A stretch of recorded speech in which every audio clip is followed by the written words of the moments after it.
Abbiamo questa vignetta dove ci sono dove c'è un pesce anziano, con una barba, molto vecchio, che chiede a dei pesciolini piccoli com'è oggi l'acqua.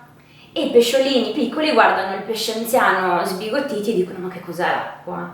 E questa è una metafora secondo me perfetta per descrivere lo stato in cui io ero prima di partire.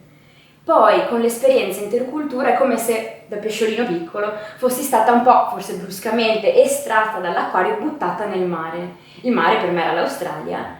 In Costa Rica hanno questa espressione che si chiama pura vida e praticamente la usano proprio come stile di vita, quindi è un modo per loro per vivere la vita con più leggerezza. Questo ovviamente ogni tanto li porta a essere più pigri, più lenti e tutto quanto, però rispetto a noi hanno meno stress, danno molta più attenzione al prossimo, agli amici, alla famiglia, sono meno concentrati su se stessi. E era proprio quello che avevo capito io lì, che dovevo essere molto più leggera, dovevo dare molta più importanza alle persone invece che alle cose o ai fatti.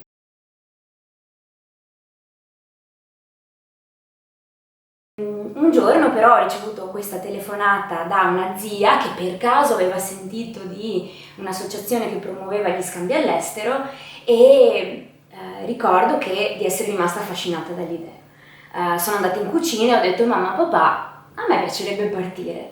E mio papà disse: aspetta che mi sento, che vuol dire aspetta che mi siedo, perché per lui ovviamente non era assolutamente concepibile uscire dal paesino in cui eravamo.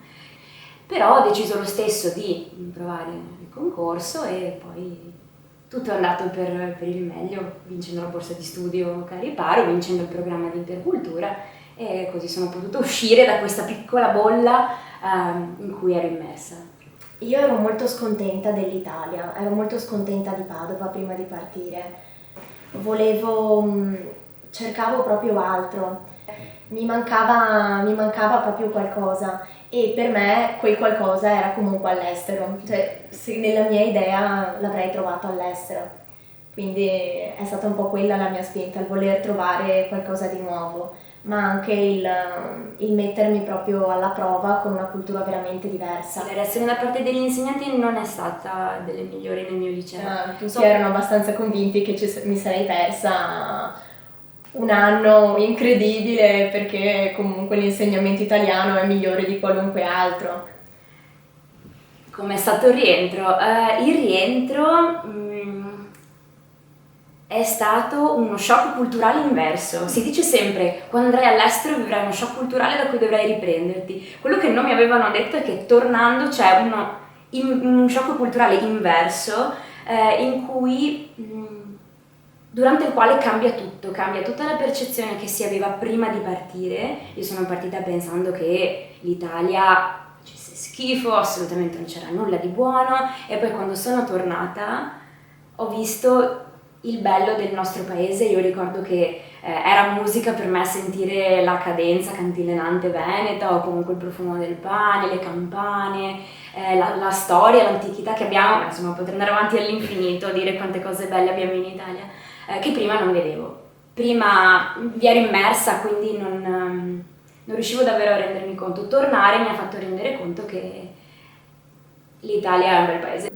Posso dire che l'esperienza del Costa Rica per me è davvero stato un grandissimo crocevia. Prima ero una persona totalmente diversa, ma proprio totalmente. E sono molto felice della persona che sono diventata, devo dire. In generale posso dire che Intercultura mi ha davvero aiutato a essere una persona migliore. Adesso mi rendo conto anche come migliorare, che tipo di persona voglio essere. Vedo un po' il tipo di persona che voglio essere, cerco di raggiungerla, cerco di arrivarci.